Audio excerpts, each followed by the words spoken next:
Hello, my name is Walter Little. It's February 27, 2016, and we're at Metro East in Gresham, Oregon, and we are interviewing Robert Traffas. Mr. Traffas, do you mind if I call you Robert or Bob? Bob's fine. Bob. So, Bob, you were in what branch of the military? Army, U.S. Army. And how did you come about choosing the Army as a career? I didn't choose it, I was drafted. Ah, so Uncle Sam chose it for you. Yes. And how old were you when you were drafted? 21. And where did you serve at? Where'd you get basic at? Basic was Camp Chaffee, Arkansas. And what's that like? It was in the winter time, and it was cold, and it was tough. Wearing a helmet without any liner, but it was cold there for a couple months. And basic training was 2 months then? Basic training was 12 weeks. 12 weeks, so 3 months. And what was your job while you were there? You said you were a platoon leader at some time? Somehow I wound up being a platoon leader,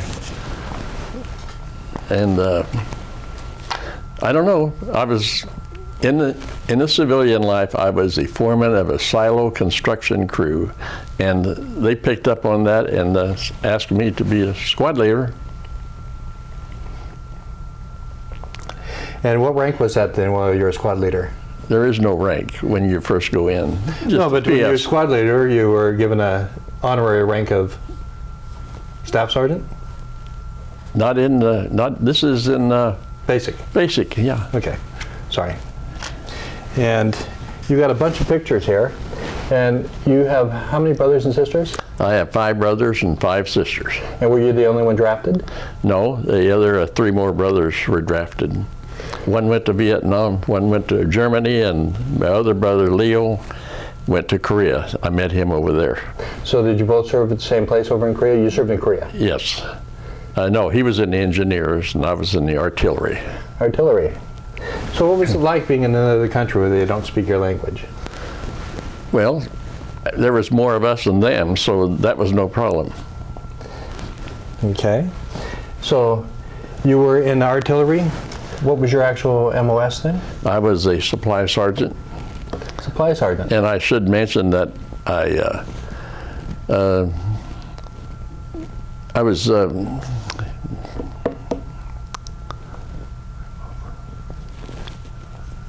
well, what am I trying? I had a heart attack a year ago, and one thing that came out of that was memory.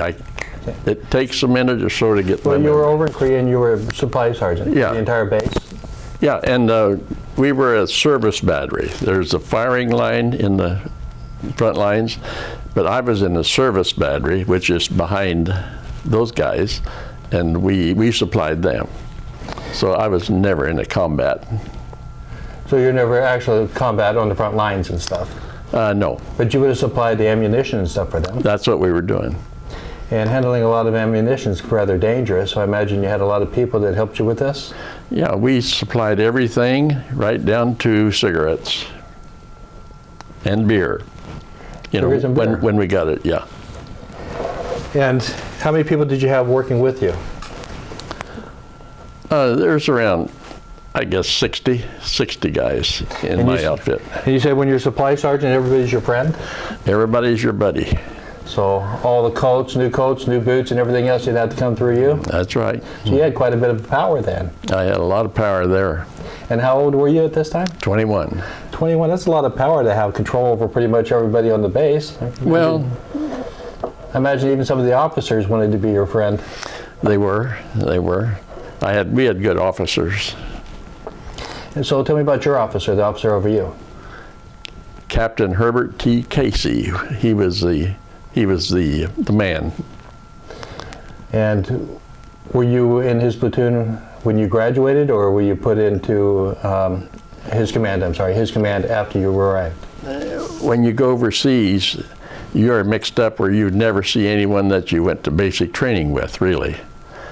One guy that I took basic with wound up in my outfit, but so only one person you knew. They do a good job of mixing you up. They really do. So how many people were under you? How many people did you have authority over? Oh, it's hard to say when you're a supply sergeant. It's just your job. I never even looked at it like that. So if somebody had a problem, they came up to you. Other than that, they pretty much did their own thing? Yeah. So did you ever have any Gomer Pyle type people underneath you that you had to keep your eye on all the time? Well, there's a couple, but yeah. One of them, one cold night, he was on guard duty, and he saw people before that take a 5-gallon can of gas or fuel and throw a match in it, and that's how he kept warm sometimes. Only this guy set it in the back of the truck. He blew himself and the truck up, and the truck burnt, but because the gas collected. Right. Did he survive? He survived. And was he in your outfit for very much longer? No, actually he wasn't. He didn't use good judgment. He didn't use good judgment. Yeah, if I was working with ammo, I'd want everybody to use good judgment around me. Yeah. So you got to be very careful when you work with ammo, that the people that you work with know what they're doing. Yeah. And whose responsibility would that have been? Again, it's in sections. These guys take care of this ammo, these guys take care of that. So they all knew their job. They knew their job and they did it well. Okay. Were you actually around the ammo? Was there a depot? It was a depot aside from our unit, really. But ammo came and went, so. And did you ever get bombed or attacked? One night in the winter again, it was cold. We were strafed, but I found out later it was a Navy jet that strafed us. Ah, they thought you were the enemy. It was a moonlit night, and the MSR, main supply route, he was going down the main supply route in the moonlight, and I guess he got lost. We had one guy killed, but what was odd, when we heard the rat-tat-tat-tat, you know, it was the planes. He came twice. We all made the same mistake. We were not taught in basic what to do if you're strafed. We all headed, laid on the ground, head on into the plane. And the captain chewed us out royally. He said we told him we never were indoctrinated on that. You're supposed to lay horizontal, parallel to the plane. If it hits you, you're gonna get dead. If the bullets miss you, you're alive. But we all made the same mistake. And that was the only time you had to assume that position? Yes. And how long were you over there in Korea? 18 months. I think it's 12 to 18 months. So you had 3 months of basic. Yes. 18 months over in Korea. Yeah. And then did you come back to the United States and serve someplace for a while? I came back to the United States and was in Camp Crowder, Missouri, and they didn't know what to do with me, so I was on a burial detail for a while. We, what do you call it, the honorary, we went to the funerals, did the taps, and the honor battalion, yeah. patrol. So you spent a couple more months there then? And then they put me in charge of the warehouse, the sporting warehouse, where it was nothing to do. So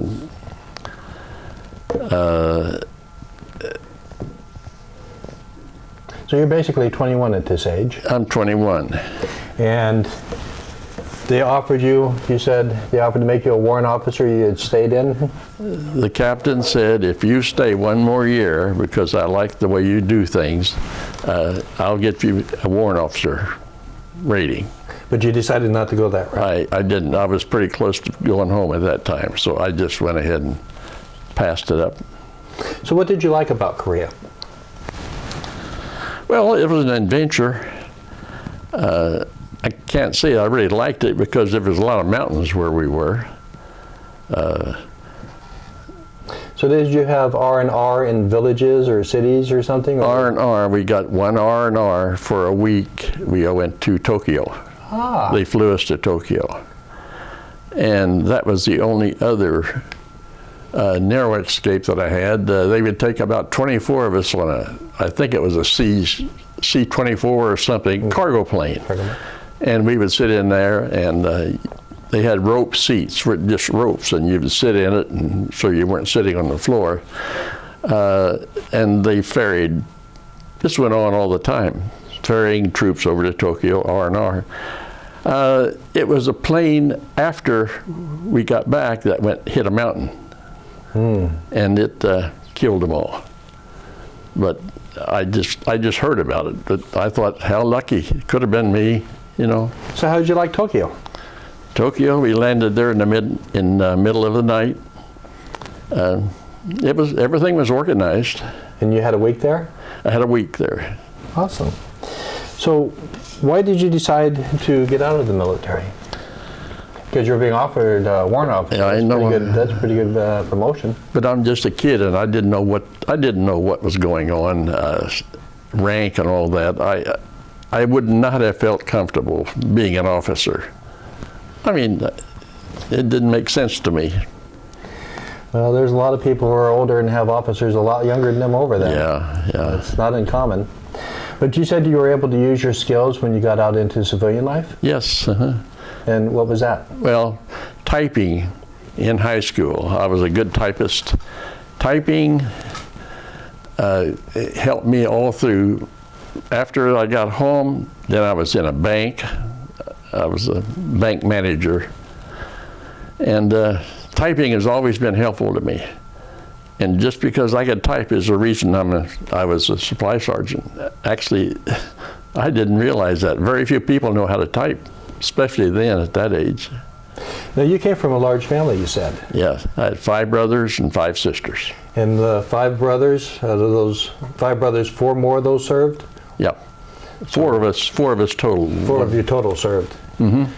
And 1 in Vietnam and 1 in Germany, and that brother, my brother, I found him over there, and we, toward the end, he was drafted also. And how long did he stay in? He was back in about a year. He was an engineer. Did any of your brothers make a career out of the military? No. All of you served your time and then came out to civilian jobs? That's right. Mm-hmm. And where did you grow up? In Kansas. I was born in a place called Medicine Lodge, Kansas. It's an old Indian village between Wichita and Dodge City. And Medicine Lodge, they had, at that time, they built a huge lodge. Kiowa, Indians, Cheyennes, all of them met there. And the name stuck, Medicine Lodge, so it's there to this day. So when you're drafted, you don't get to pick which branch of the military to go in, they just tell you which one you're going in, correct? Right. But do you get to choose your MOS, or did they tell you, hey, you look like a supply sergeant? Again, because I could type, that's the only reason. So they decided your occupation for you? And well, yeah, the supply sergeant had to leave when we first got to Korea, and he said, Traffas, you type, here you are, I want to show you everything you need to know, and that's how it happened. So if I know how to type, could I be a good supply sergeant? Well, it would help. But I'm sure there's a lot more skills you need than just typing. I mean, you need a great deal of organization to keep track of all that stuff, because you check equipment in and out, as well as supplying demolitions and stuff. Yeah. When we first got to, when we went overseas, our first tour of duty was at the bottom of Mount Fujiyama, and this supply sergeant, we liked each other, and when we got to Korea, he had to leave. Something happened in his family, and so I made from private to sergeant first class in about 6 months. Nice. Every time. It was good for me, yeah. So, what was your worst day in Korea then? Was it the time you were strafed? That was one of them, but the worst time, and I have to go back a little bit, was the day that I left for the Army. It was on Valentine's Day, one of my brother's birthday, and Dad was going to take me to the town to get on the bus to go on to Arkansas. Mm-hmm. And something happened there that just killed me. My mother, I've never seen her cry. She completely broke down, completely. It was tough. So I just got in the car and we took off. Now, you have children? I have 4 children, 3 boys and a girl. And 2 of the boys already been in the service, 1 in the Air Force, and let's see. Oh, they were both in the Air Force. That's what it was. I put them in the Air Force.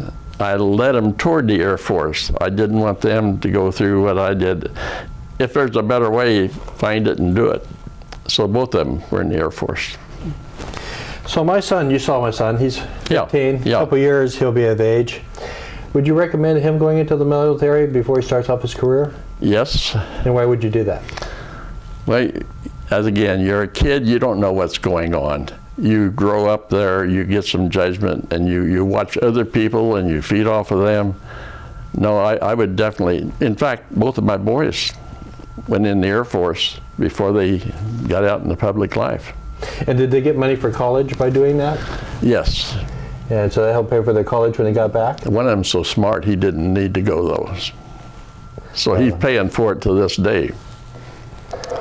Well, I was never one of them. Yeah, well, he didn't do his college. He should have. So, would you go back into the military if you had the opportunity? If you were a young man again? Oh, no. Why not? You're too confined. Someone's telling you what to do all the time. I'm more of a free spirit growing up in Kansas. No, I could never. I thought about it, but I didn't. Well, you're right. You're not a career military person. 'Cause No. You see it as a stepping stone. Yes. But it's a good stepping stone. It's where you learn a lot. So, what was the pay like back then? You know, someone asked me that, and I don't remember. I know that I saved $870 when I got home. I had it in the bank. I haven't had so much taken out each time. Right. And that bought me a 48 Chevrolet, paid cash for it. Oh, nice. Well, 817 may not sound like much by today's standards, but you only probably made like $60 or $70 a month. I think it was 70-some dollars a month. So that's quite a bit of savings in that period of Yeah. time. And you weren't married when you were in the service? No, and I would strongly, no, I'm so happy I wasn't married. Oh my God. I saw so many horrible things. Divorces and all that. One of my best buddies, Tribble comes right after Traffas. Tribble was standing behind me for all the while I was in Korea because they go by alphabetical order. Bobby, Gene, Tribble, I felt like a brother.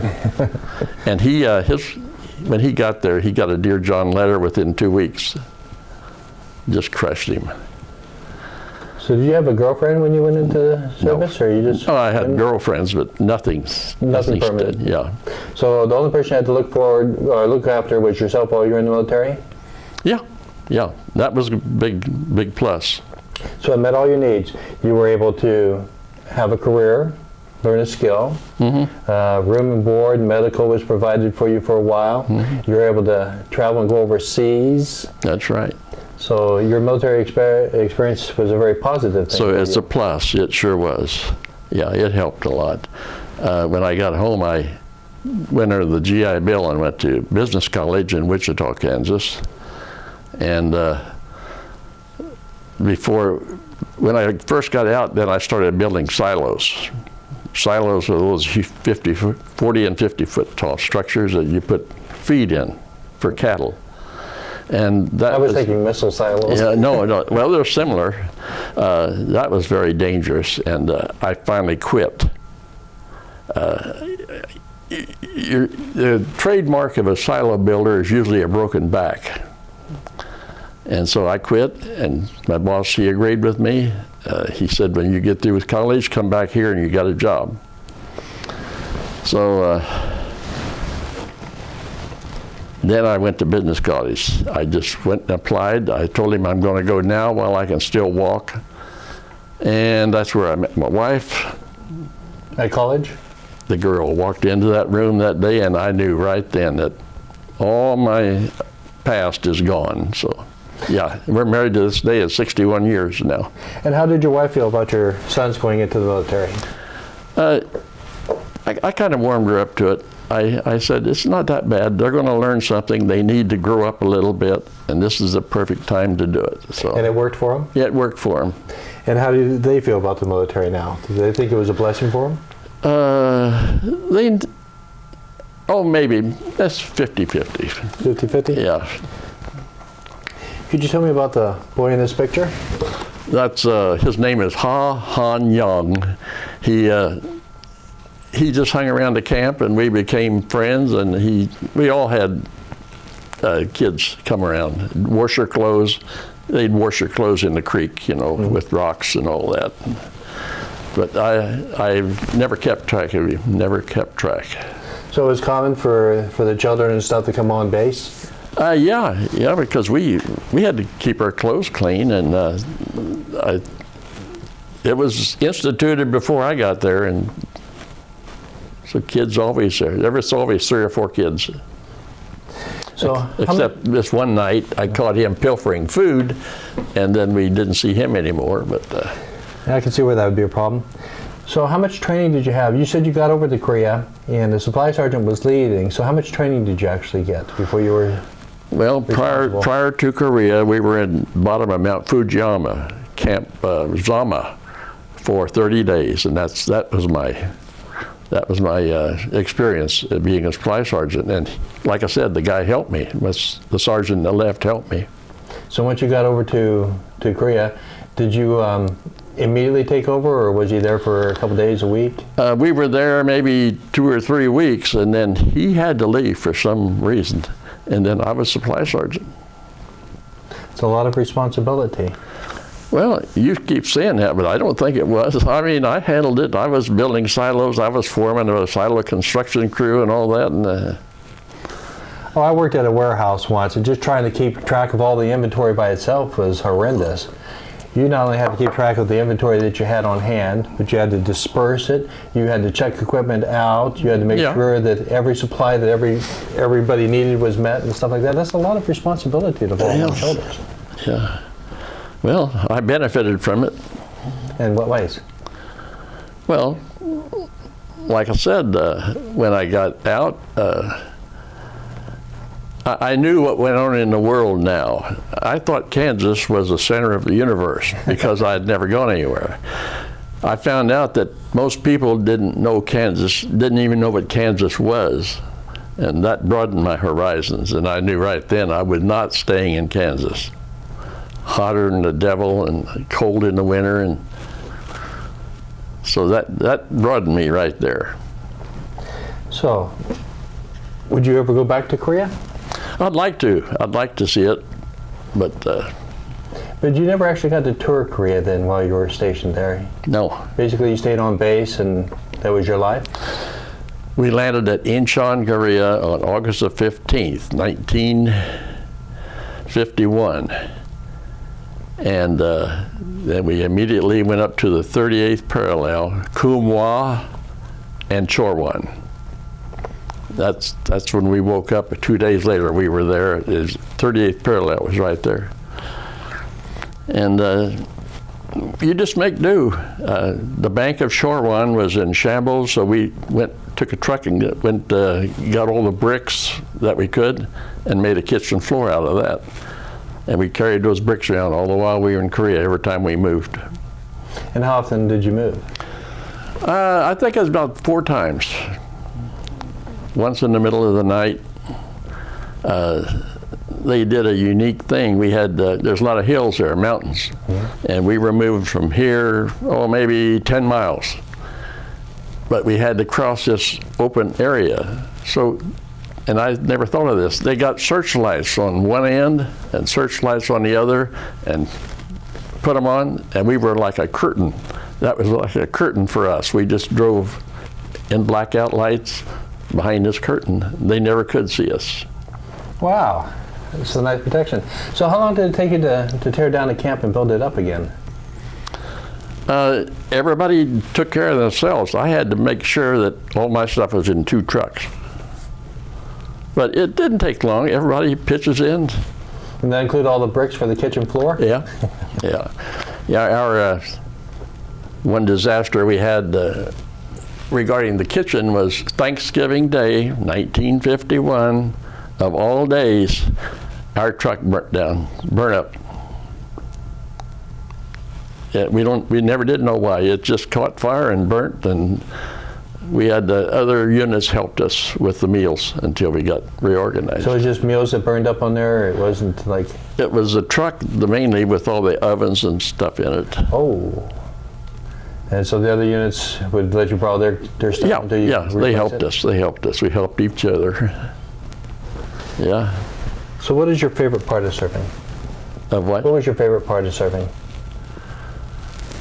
I've always felt proud and honored to be part of the greatest nation in the world. I did. That it's just obvious. I've always enjoyed that. And how do you feel about the Army? The Army's fine. Looking back, I would have probably been in the Air Force, but I didn't. Well, again, you're a kid. You don't know what's going on. But I know if I had to do it over, I always wondered why I didn't go to the Air Force. Because I knew they have it pretty easy. A lot of them may argue with me, but just for instance, when we went from Korea to Tokyo on R&R, we met at this repo depots, they call them, and the Air Force was running it, and these guys were running around, clean clothes, shaven, everything. Here we are, a bunch of slobs laying around trying to get on a plane. And I always remember that. That's why my boys were in the Air Force. So, which one of these pictures has your brother in it? Oh. I don't think we've shown him yet. Right here? Okay. Yeah. Right there. There's 2 of them. Yeah, let's hold him up. Yeah, that's Leo. Leo died. He was the second oldest of the family and 18 months younger than I am, and he died 3 years ago. He lived here in Oregon, too. So of your 5 brothers and 5 sisters, sorry, how many of them are still alive? 4 of them are gone. 4 of them are gone? 2 brothers and 2 sisters. And you're the oldest? I'm the oldest. So you're not just the oldest son, you're the oldest period. Yeah. Yeah, and just to elaborate on that, we've always taken care of each other. So every week for the last 2 years, they live all over, Kentucky, California, everywhere. We Skype on TV. Every Wednesday night, we spend an hour together. We all look at each other and talk just like you're visiting them. And we still do that to this day. And everybody looks forward to it. That Skype's the greatest thing I've ever seen. So you grew up in Kansas. Mm-hmm. You spent time in Korea. How'd you wind up in Oregon?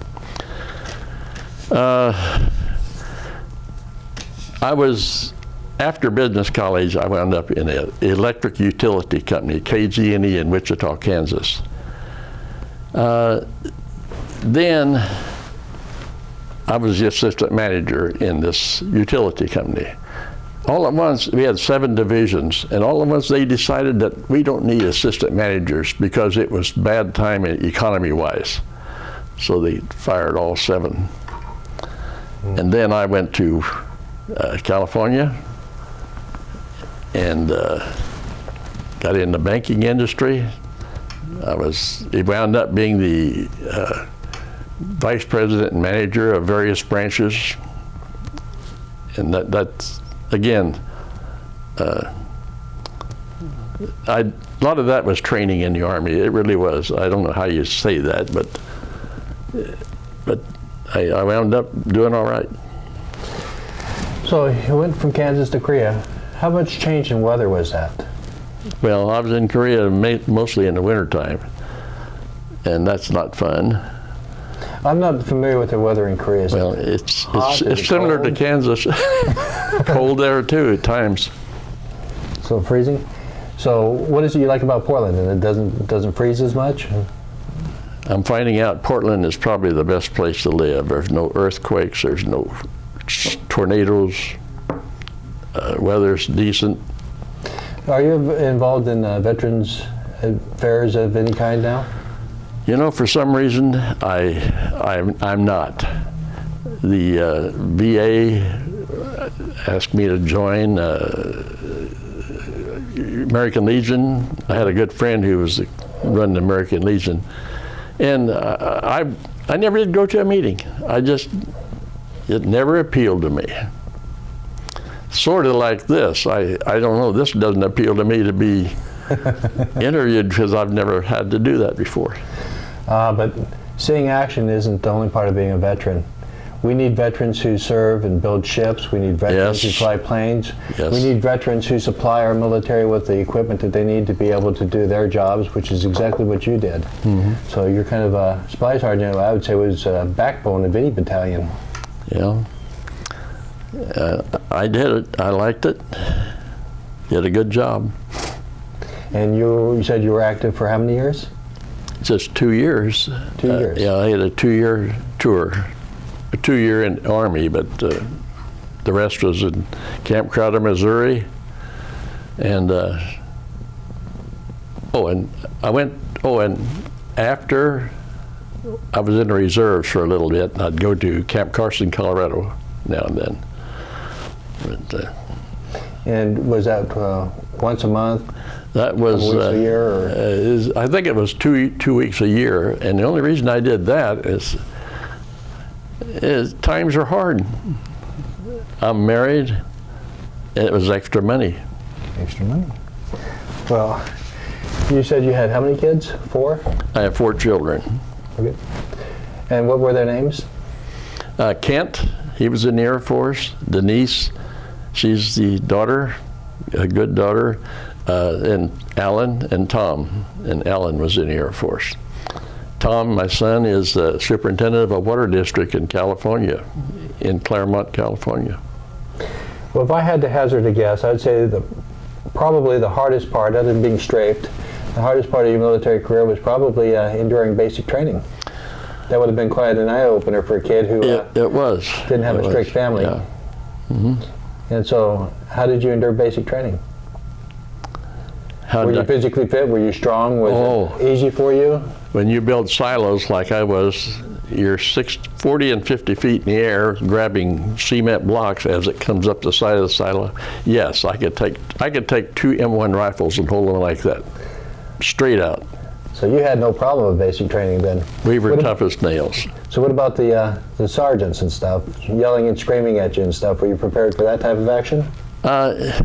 All you got to do is pay attention. I mean, if you try to make them look bad or do something that's wrong, they're going to let you know. They're going to come down on you hard. I never had a problem like that. So you just did what you're supposed to do all the time, and they don't have time for you. Exactly, exactly. That's what you do. Well, Bob, it was a pleasure having you here. I like all these pictures that you have. I'd like to show them all. What's this one about? Oh, that's a kid from Dallas and I digging our foxhole. Everybody had to dig a foxhole. So at every camp that you went to, you had to dig a new foxhole? You bet. Yeah, and this particular one, we had to move in the middle of the night, and some Korean rice farmer right now is probably pretty happy because I had a steel case that we had ammo in. I had it full of beer, and I dug it in the middle of the night, so I planted it in a rice paddy. Never found it. Couldn't find it the next morning, couldn't find it. And some farmer evidently benefited from it. And when you left the military, what was your rank? Sergeant first class. Sergeant first class. So that's 3 up and 2 down. Mm-hmm. Mm-hmm. Well, it was a pleasure having you here and learning about you. Okay. And unless there's anything else, this is signing off. This is the Veterans History Project. And we're done.